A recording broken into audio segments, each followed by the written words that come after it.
কবি দীনেশ দাসের লেখা দোলনা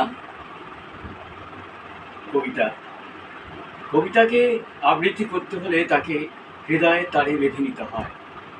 শুরু করছি দোলনা কবিতা। আজকে ছোট দোলনাখানি ঝুলিয়ে দাও, ঘুমের চামড় গলিয়ে দাও, জীবন দোলা দুলিয়ে দাও।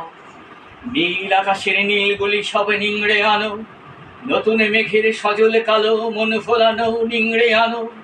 হাজার কচি করুণ চোখে মেঘের কাজল বুলিয়ে দাও, কুকিয়ে ওঠা কান্নাগুলি ফুলিয়ে দাও। আজকে ছোট দোলনাখানি দুলিয়ে দাও। আজকে দেশের প্রান্তরে তেপান্তরে হাজার শত দেবতা শিশু কোকিয়ে মরে, অনাদৃত অনাবৃত জীবন মৃত স্তূপীকৃত। আজকে পথে নীড় হারানো হাজার হাজার নতুন জীবন কুড়িয়ে আনো। হাজার কচি শুকনো চোখে মায়ার কাজল বুলিয়ে দাও, কান্না হাসি জীবন দোলা দুলিয়ে দাও। নমস্কার।